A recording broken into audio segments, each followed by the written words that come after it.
Okay, we are live. All right. Awesome.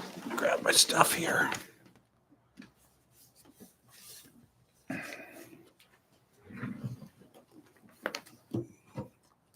Ooh, look what I brought. Good.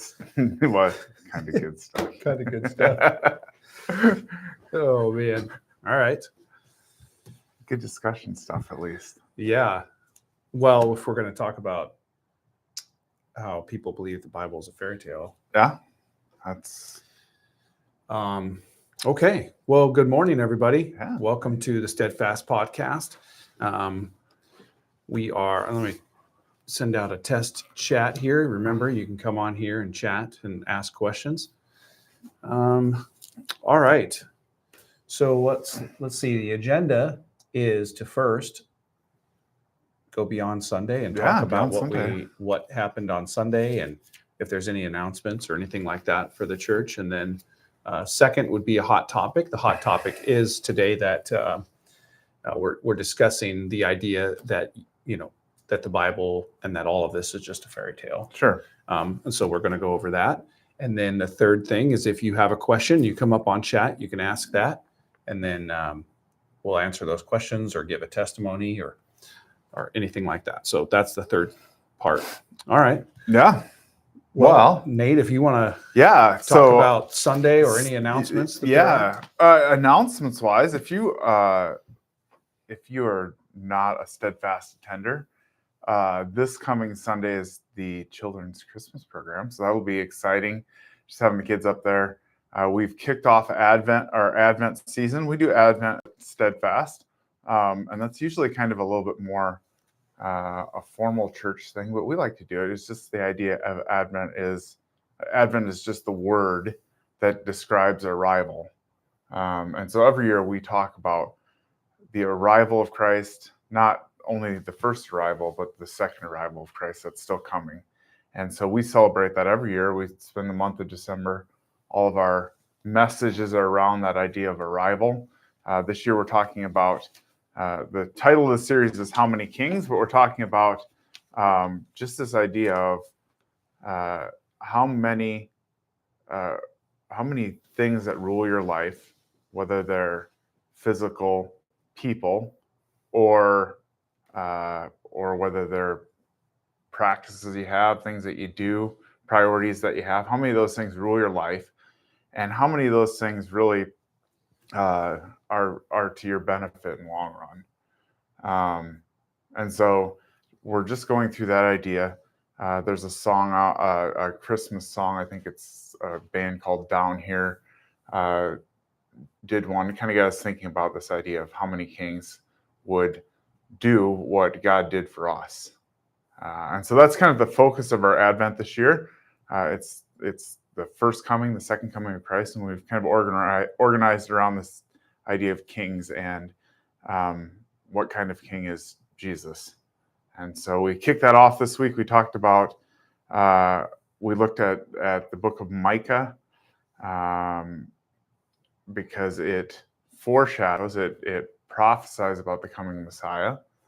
And it's a time when Israel is kind of under siege from first from the Assyrians and then later the Babylonians, how they're under siege, and how when they're under siege, the book of Micah talks about the rulership of the king. Where's your king when you're under siege? And so we talked about that. We talked about how there's things that kind of make our lives under siege. We're attacked from all these different angles, all this different messages coming into our lives. And so we talked a little bit about that, and then just talked about where you look and where you go when that happens, and what the kind of king that Jesus Christ is, how that plays into our everyday under siege kind of position that we're in. So that was Sunday's message. It's a little bit about kind of what's headed forward. Next week we're going to talk about just a little bit more towards the Christmas story, but about Herod, about what kind of king he was, and that whole story around Herod being the king, but not. So that's kind of what we've got on the docket for this week as far as Sunday morning service goes. Yeah. I'm just kind of thinking, like, what are those things that I'm thinking of those things that are outside of, I guess, outside of what God would want to rule my life. Yeah. Like, I'm just thinking of some of those things. Yeah. I what mean, those could be. It's interesting because we don't struggle with it in the same, in Old Testament times, it's pretty clear you've got a king, or, there's a variety of kings all around where the Israelites are living. They're all different kings, but we don't really have that conflict, right? We're not, at this point, we're not like, we're concerned that somebody's going to invade our country tomorrow and we're going to have a new king. It's not, we have a change of political power sometimes, but we don't have that same idea of somebody's going to come in and start ruling my life in a different way. But I think there's just a lot of things that we let rule our lives that we actually put in place of God ruling our life. Yeah.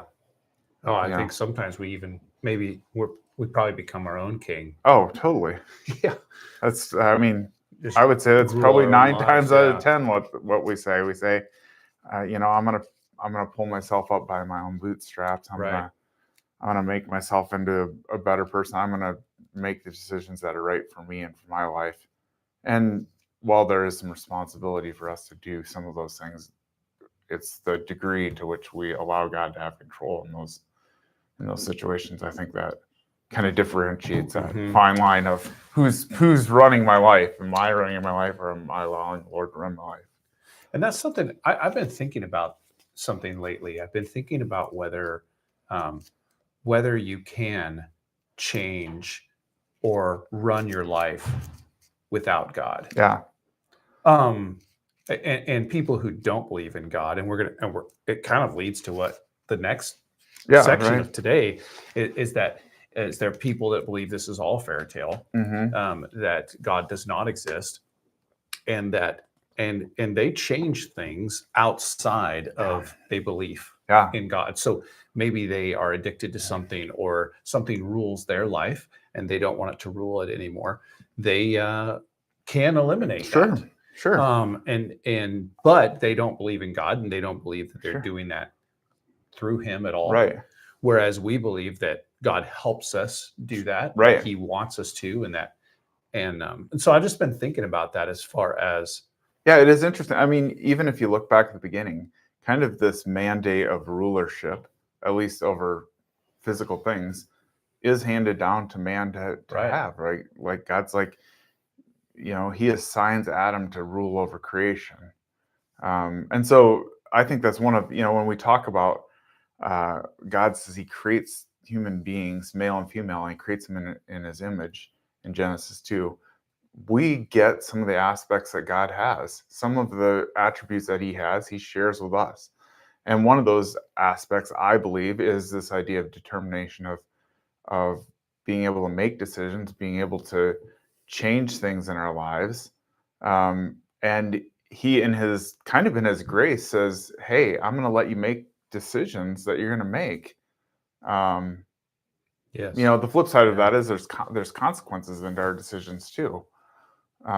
So yeah, not to say that we aren't capable of making any change in life. I think we're capable of changing things in our lives. But there's only one person that can really change our heart.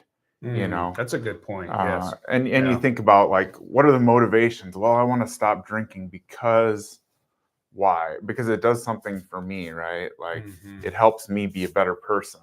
And not that we as believers don't say we want to be better people, because we do. We want to be better people. We want to be more Christ-like in the way that we live. But the purpose of us doing stuff like that isn't just to make ourselves better people. Right. So, it's interesting, and it seems kind of maybe counterintuitive, but to say that we can't change ourselves when we're constantly striving to become more Christ-like, Right. Anyway. Something to Well, think about. yeah. Just drop us right in the deep water at the beginning. Well, I'm glad you kind of went over what was discussed on Sunday. We missed this Sunday. We were traveling till late that night. Sure. So we were kind of pretty tired. It was 14 hours of driving. Yeah. The day prior, so through snow. Yeah, that's so. But I'm glad that we went over that. Yeah. I wish I would have been there for that. But yeah. For what y'all talked about. Well, that's- that does lead. I mean, if we're done, Oh yeah, I can think we that's go to the good. next one? I'm going to grab my pen here because there were some. There were some notes I wanted to jot down to go over, but the fairy, this idea that the Bible is a fairy tale, and that's today's hot topic. Sure. If somebody says that to you, what do you think? Or what do you say when someone says, "No, it's all made up. It's all a fairy tale"? Where's the first place to start? Yeah. How do you address that? That's kind of a good question, and sometimes I think when you address that question, I don't know that I have the right answer for you, other than to say, I think when you look back at a lot of times I ask the question, why are you asking? Or why do you say that? Why do you Right. think that? Turn that question around and just say, why do you believe that it's a fairy tale? Because I think a lot of people are just not being intellectually honest when they say it. A lot of people that say, I think the Bible's is made up. It's all just a bunch of whatever. There are some people that really sat down and thought about that. Right. And poured it over. But I would say the vast majority of people, it's an answer to get away from wrestling with the question of why are we here? What are we here to do? Why all of this? I think the easy question is to say, well, what you believe is just a fairy tale. I don't want to intellectually deal with it. And so I'm going to dismiss it as a fairy tale and say it never happened. Even though there's a mountain of evidence to the contrary, that at least historically, the things that happen in the Bible are, for the most part, historically proven history. So you've got a book that records history accurately, and then you say, well, I just don't want to believe the parts of it that don't fit my view of who I am, who a God is, what we're here to do. Those ideas don't fit, so I'm going to dismiss the whole thing as a fairy tale. I mean, that's in a nutshell. That's my basic.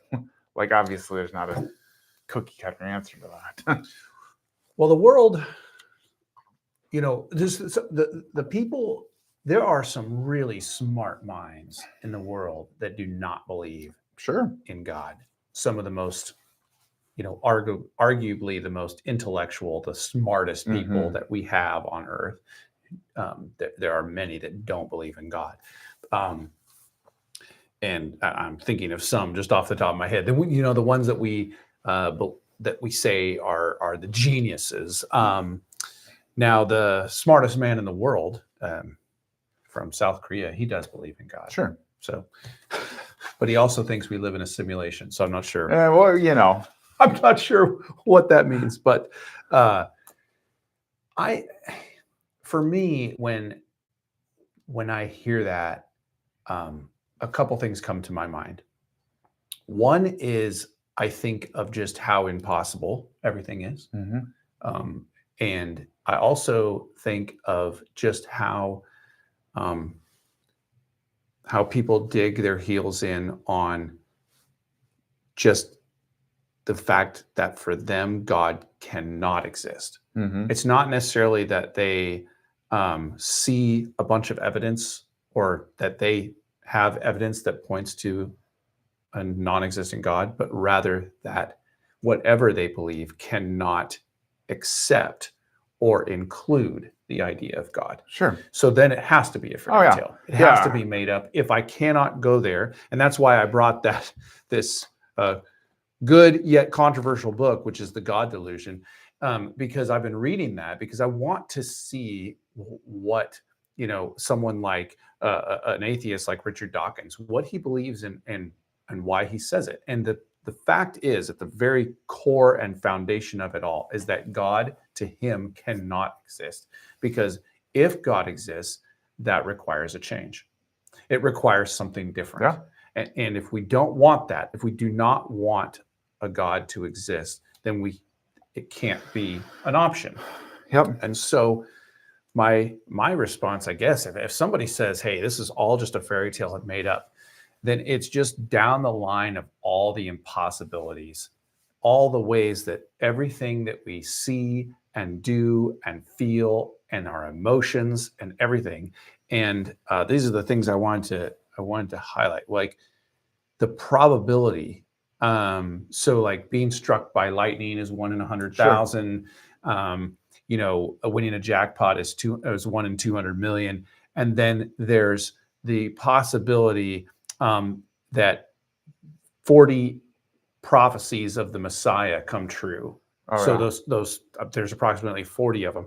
That idea that those 40 would come true, which they did, is like 136 zeros, 1 in 136 zeros. So the possibility of that, it's all impossible. Sure. And which is why in Life Group we've been talking about, or that's why we called it Anchored in the Impossible, because, or rather, I'm sorry, I think I'm calling the podcast that I'm doing on it that, but I've been calling it Anchored in the Impossible because it's just so impossible. Yeah. With God, it's possible, right? But all these things that we all try to explain, and we're like, so without God, you're right, it has to be a fairy tale. Yeah. Because it can't exist. Yeah. And like the number of cells that are in like a pinhead, or the size of a bee's brain and what it can do. Sure. And the code that goes into just the brain of a bee is God. Yeah. So that's kind of where I go. Yeah. Well, and really when you boil it down, if you're actually doing actual real science, you need to put all of the options on the table and weigh them against the evidence, right? And what I find a lot of atheists have done is they've said, we're going to take this option off the table before we even begin examining what's happening. We're going to take this option off the table and we're going to say there's zero possibility of there being a God. And now we have to explain all of this phenomena by some other means that's not God. And that's what I mean when I say, if you're being intellectually honest about things, you have to say that is my preconception when I go into this, is saying I am immediately from the beginning dismissing the idea that there could be a God and that God could be responsible for everything that we see, and that could be a possible explanation. They're starting from the presupposition, they're presupposing before they even start trying to do what they call science. They're presupposing that that is not an option and that there must be some other answer. And essentially, they talk about, I hear believers talked about as people of faith. But non-believers, atheists are people of faith too. Absolutely. They're putting their faith in a different object. Right.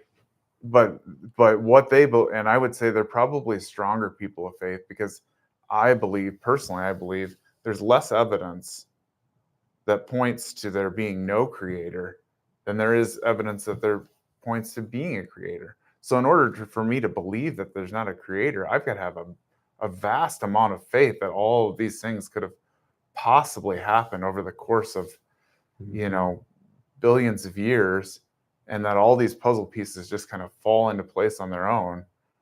That, for me, takes a tremendous amount of faith. Whereas to say, if there's a God who built this with purpose, a lot more things make sense, So, yeah, absolutely. It is interesting. You convinced me. Yeah, there's a book here that Pat at church. Oh yeah. Great. And it's the 1 second after book.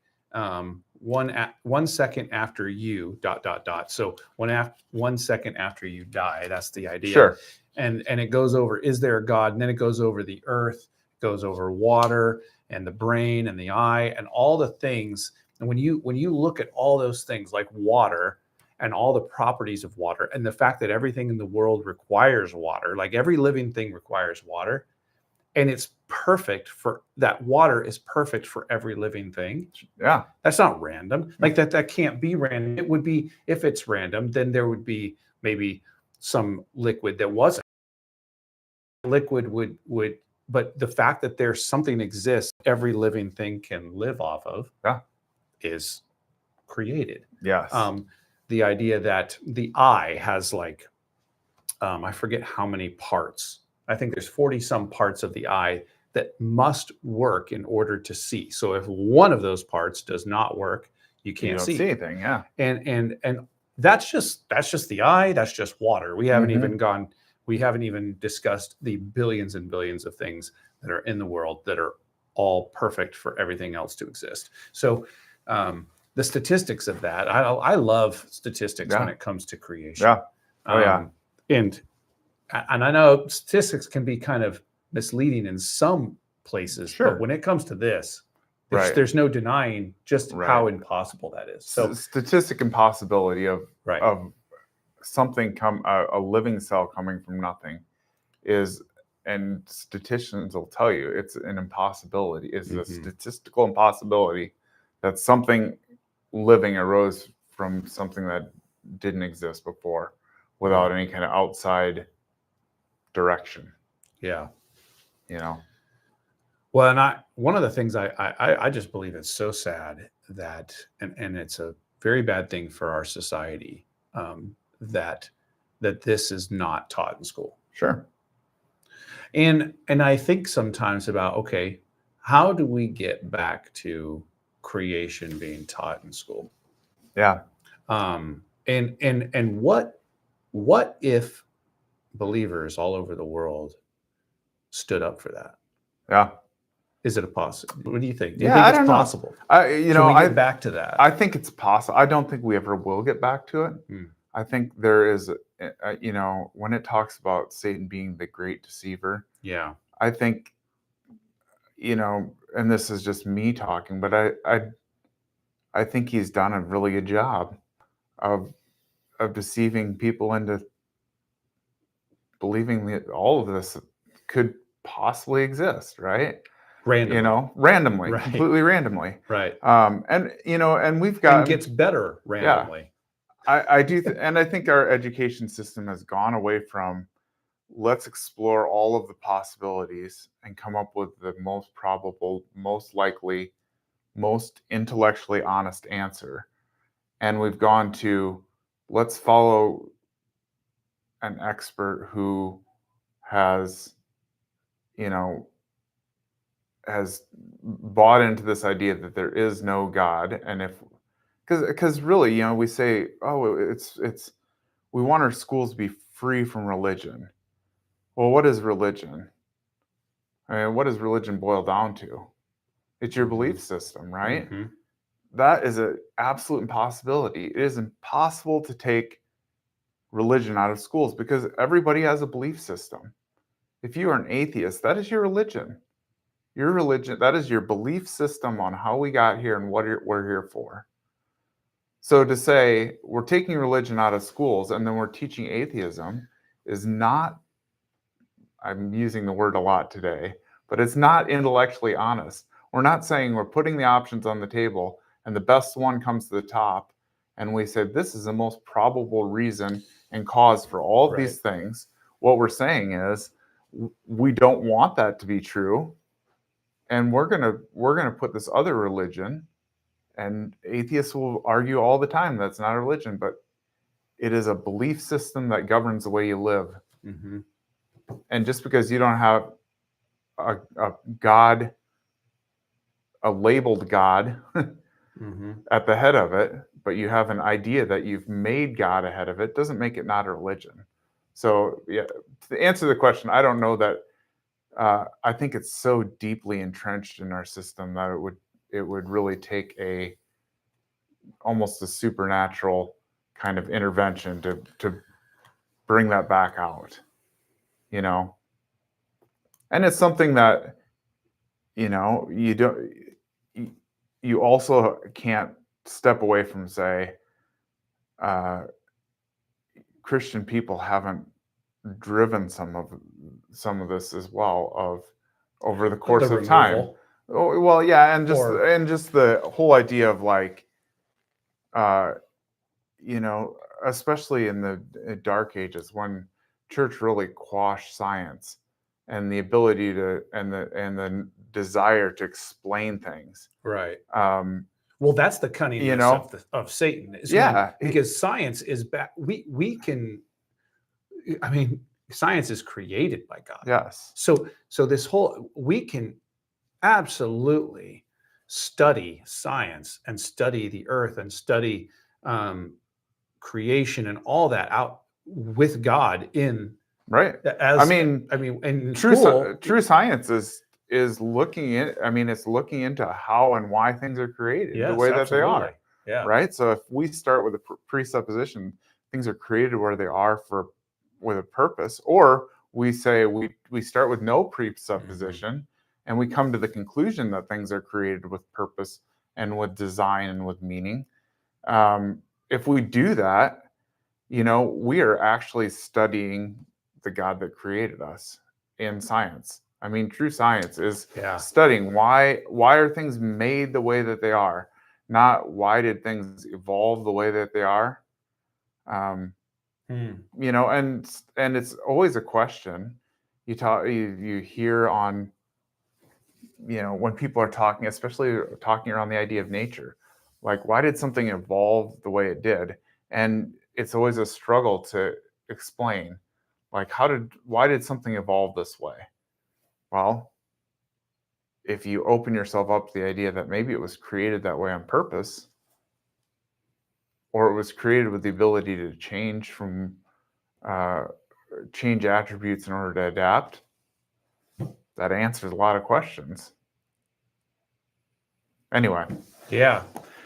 Oh, it's interesting. It's a whole I mean, it's a super interesting discussion, and I think the whole discussion hinges on faith ultimately. Like, where are you putting your faith? Are you putting your faith in an idea that God cannot exist, or putting your faith in the idea that there is a God that exists and that has purpose? And then from that point, you know, because there's a lot of theists out there too who believe that there is a God that created things. Just because you believe in creation doesn't make you a Christian. You know, Sure. there's a lot of theists out there that believe there could have been a God that created all of this, or there is a God that created all this, but he doesn't care about us. And the story, then that's where the story of the Bible becomes then a fairy tale. It's like, it's just your version of, you know, I believe there is a God that created, but this is just your version of what the creator God looks like. That's a great point.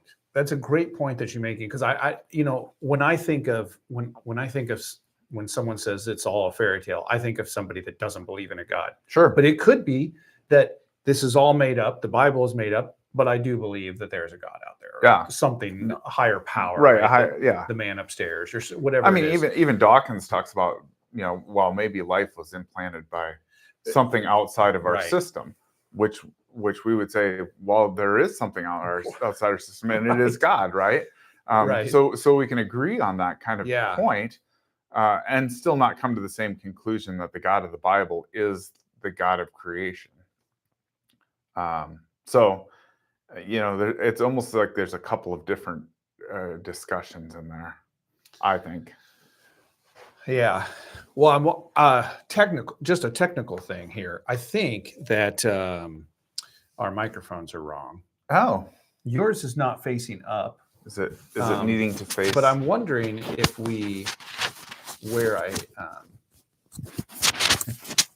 I pick the microphone,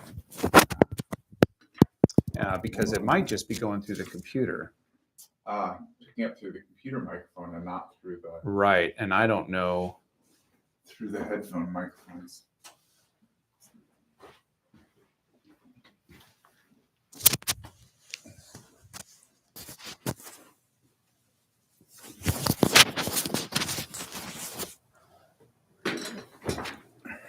I don't know where that is in here. Do you know? You could look under your computer settings and see where the microphone input is with your computer settings, maybe.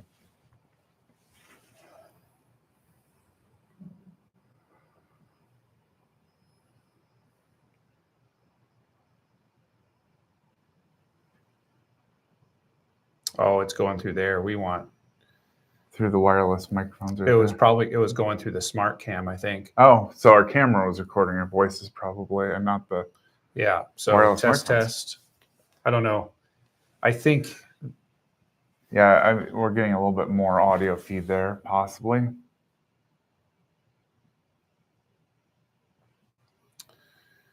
oh, this is all new. How terrible at this. Technology. That's all right. Check 1, 2, 3, 4. Sounds like looks like I'm getting some input there. Check, check, check. Okay. All right. Well, maybe it'll come through more clearly now. Hopefully. With less echo.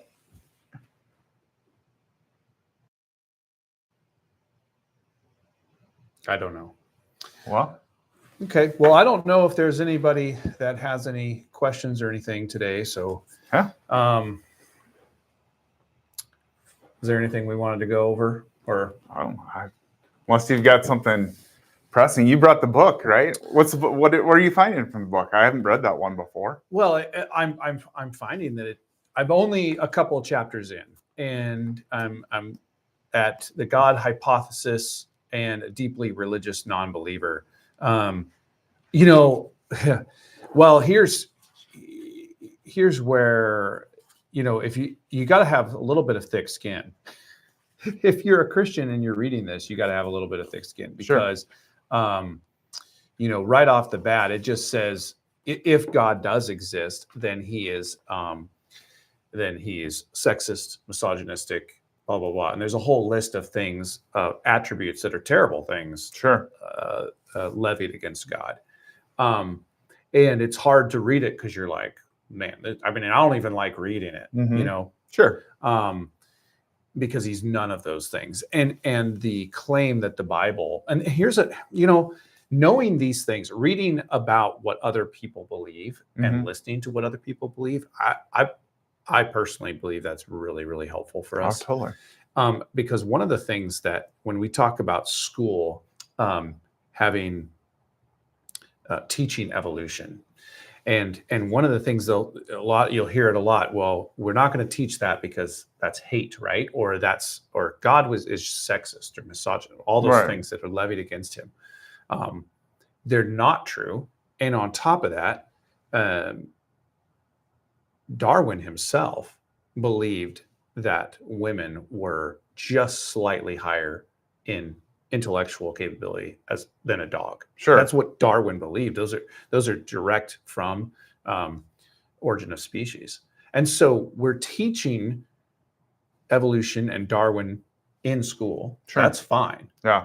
Because we cannot teach God because God is, we don't want to teach God, bottom line, and we don't like what God commands us to do. Mm-hmm. And so we have eliminated God and replaced it with something that's not only untrue, but evil. Yeah. That idea from Darwin, some of those ideas that he has written and espoused are evil ideas. Mm-hmm. And compare that to the Bible. When someone says that the Bible is full of sexism, they probably haven't read it. Sure. Or they read it through a tainted lens, because the Bible is not that. Right. And when it talks about the relationship between a man and a woman, it's not talking about one being better than the other or one. It's not saying that. In fact, there's a commandment for women and then there's a commandment for men. Yeah. And so men are to honor their wives, same as the wives are supposed to honor their husbands. That's a relationship. Yeah. Just the same as we're supposed to honor God and have a relationship with God. And so I find it interesting, just the things that I've read in here that are just horrible things levied against God. Sure. To the point where I I don't know so far that I'm taking away from the book that he doesn't believe in God. Right. I take away from the book that he hates God Sure. right off the Sure. bat. Right. Um, and I know that might be unfair to say. Maybe he doesn't. Maybe he hates the idea of one, or maybe Sure. he hates people that have that idea. I don't know. Sure. But I also, as I read it, have a lot of empathy for people, and I almost feel I just it kind of hurts me and pains me that somebody would be caught in that cycle. Mm-hmm. And I don't know what you'd call that cycle, but the cycle is I cannot believe that there is a God. So I'm going to go into a circle of thinking until I can figure it out. Like Sure. Right. it will never include God. No. And I find that to be sad. Yeah. Um, I agree. and I don't know the best way to reach people that are caught in that cycle. But Yeah. for me, at least, for what I would share with them is not only the impossibility of all this, but then go to God's word and show them the prophecies that have come true, the scientific facts that are in the Bible, and then and share how I've been convicted and what I see. Yeah. Yeah, I think it's a good way. I mean, the thing with people that deny that there's a God, if you truly deny that there's a God and you truly believe that the evolutionary system is how things progress, then you have to start living that way. And you aren't willing to live that way because you wouldn't kill your neighbor for food. But the evolutionary process says it is the survival of the fittest. Absolutely. You wouldn't, you argue for justice and equality. And you say, I believe there's no God, but there's justice and there needs to be justice and equality. Why? If survival of the fittest is how we exist and why we exist, you are actually attempting to stand in the way of the power that you say created us and put us here. You're actually trying to hamper. You're actively trying to hamper that process. Well, and where does that even come from? Where does the idea that I'm not going to kill my neighbor for food, where does that even come from? Because I'm not going to, and I don't feel that way. And I also feel that that would be wrong. Sure. And so if we feel that that's wrong, including those who don't believe in a God, if you believe that that is wrong, why? Where does that come from? Right.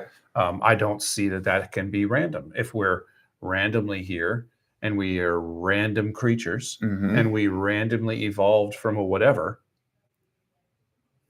then I don't know that we would have any kind of morals whatsoever. Right. Yeah. So, it is a whole interesting. I mean, there's so many angles to come at it from, and sometimes I find it's just that people have had a bad experience, and they can't explain why God would allow that bad experience to happen to them, and so they just say, "I can't believe that there's a God because something bad happened to me," and they're unwilling to admit that might be something that that happened to them because of a sinful, fallen state of the world, and something that God maybe even allowed to happen, right, in order for them, to come to some understanding of why they're here, And right. so I think a lot of it just really boils down to, that idea of like, can I be honest about the possibility that there might be a God, and some of it too is like, you assign these bad attributes to God, because you say that. I mean, it kind of leads to another discussion of like, if God's a good God, why will he allow bad things to happen? I mean, and that really is a lot of the question of some of the atheists. If God's really a good God, is it possible for him to allow bad things to happen? Because he's all powerful. He could stop bad things from ever happening. But he allows them to happen anyway. does that mean he's not a good God? And that's a discussion for a whole nother Yeah. podcast, right? Yeah. Because if you don't believe that, if you can't come to terms with that, you have to go down the road of Dawkins, where you say God's not a good God, and Right. the way his people live out their relationships, does lead one to think, well, I mean, if you're unable to take at faith some of the things that the Bible says, you have to say, like, some of the people in Scripture are horrible people. They're not good people. They're sinful people. They do bad things. Even David, who Right. Scripture looks at as one of the best examples for us, had a guy killed so he could take his wife. I mean, we are bad. Human beings are bad people. We're sinful at the core.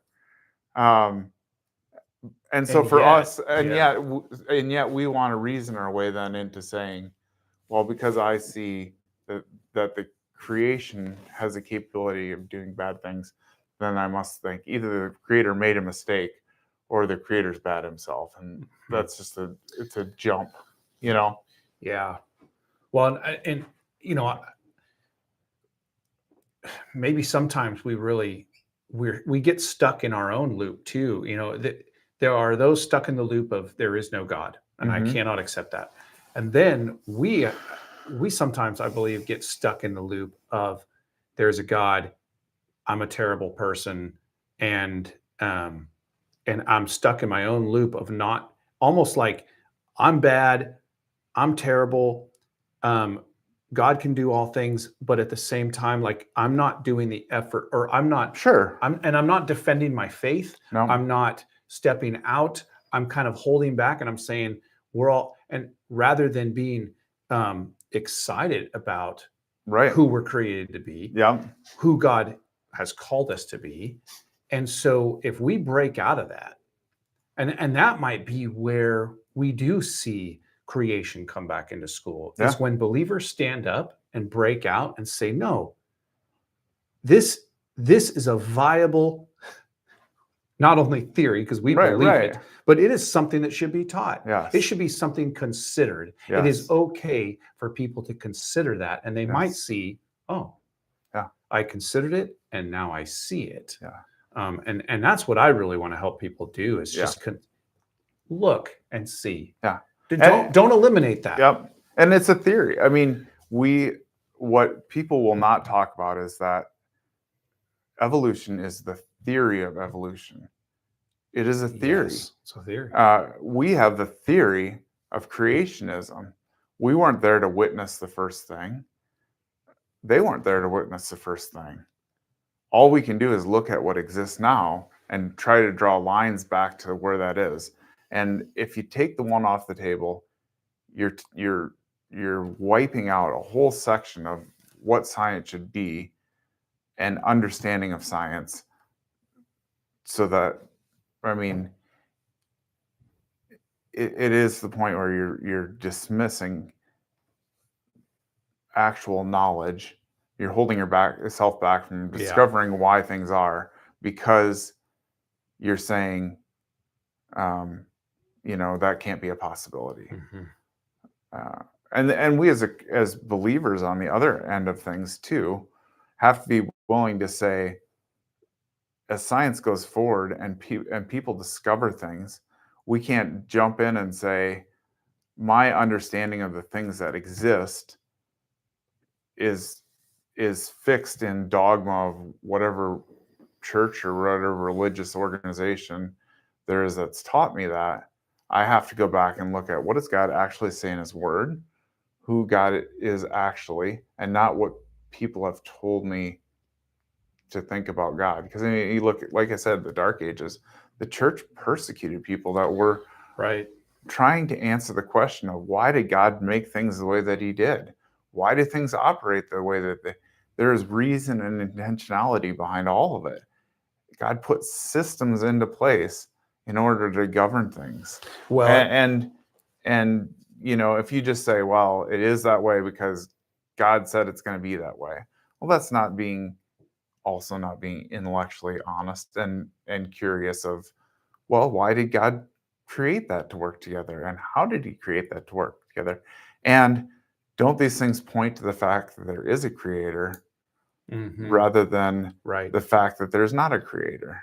Which is I mean, that's probably one of the reasons that Jesus spoke to people in parables. Mm. He didn't just say, well, that's because that's the way it is. He said, let's examine this. And he lays it Mhm. out, and then you see, oh, that's Right. what this is. That's what, and so the persecuting church in the Dark Ages was probably not the real church at all. That was Satan jumping in and saying, and really paving the way for what we have now. Yeah. Because he works the long game. Yes. And so looking back, you go, okay, well, that you don't persecute people like that and force. And here we are, Yeah.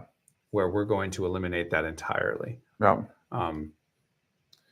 So, anyways, Yeah. well, I'd Anyway, love to see creation back in schools. Yeah, I think it would be. I think we would all be better off. I think we would all be better off. I think science as a whole would be better off if there was the opportunity for people to explore that avenue and not just be shouted down as some lunatic, some crazy fairy tale believer, but saying, no, let's examine, even if it's not the idea that the God of the Bible is God, because I think all those things, when we start looking into it, actually point us in that direction. And I think it's a little bit what people are afraid of. If we're honest about saying, well, there could be a creator, there's implications of there could be a creator, and if the creator is the creator of scripture, then there's some responsibility then for what actions I do. It's not just a natural process. And ultimately, if you believe in evolution, you can justify anything you do by survival of the fittest. It's all about you and protecting yourself. Yeah. You know? Mm-hmm. And there might be a side effect of, well, if we want us as a species to get better, well, then we become better people, and that is some kind of weird natural selection of, like, we do things that aren't in our own best interest necessarily. That's an adaptive process, and that just doesn't add up. It just, to me, that's my sticking point. Their sticking point is there can't be a God, and my sticking point is, if there's not a God, why would we ever do anything that's not in our best interest? There's no natural process that says I do something that's not in my best interest. Right. Well, if there is no God, then you are a God. Yeah. I mean, look at you. Right. I mean, look at how you are made.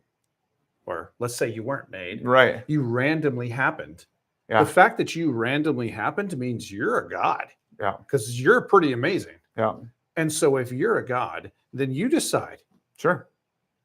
And that's what we have. Yeah. We have a lot of people deciding. And you're God. You're a God without a purpose, right? Yeah. Other than existing, your only purpose is existence, right? If you believe that, your only purpose is existence, and so you have become a God in your own right, and your only purpose in life is existence. And that's why I think we really do have kind of this dilemma of people like, what am I here for? Right. Right? Because if you believe that, if you carry your beliefs out to their logical ends, what does it say? What does it say about your core belief? And that's why I keep using that intellectually honest term in there, because if you believe something, you should be willing to explore, what does this look like if I believe this is truly true, like what's in here is actually right. Then if I believe that and I carry it out to the ultimate length of reason, what does that say about the core belief? Right. And evolution says it means I don't have a purpose for being here other than random chance, and that my sole purpose on earth is just to exist. I mean, that's what it boils down to. Anyway. No, that's great. Well, I mean, I think to the church, to Steadfast, my encouragement just to everybody is to be bold, Yeah. and stand up for what God says and for what He tells us to do, and for showing people His creation. Yeah. And that it's not a fairy tale. I'm not a fairy tale. No. Right. What a horrible Yeah. existence. Oh, I know. Right. I do not want to be a fairy tale. I don't want to be a fairy tale. So thank you, everybody. And Yeah. we have anything else? Nate? I All don't right. think anything for this week. Well, thank you, everybody, for watching, and we'll see you next week.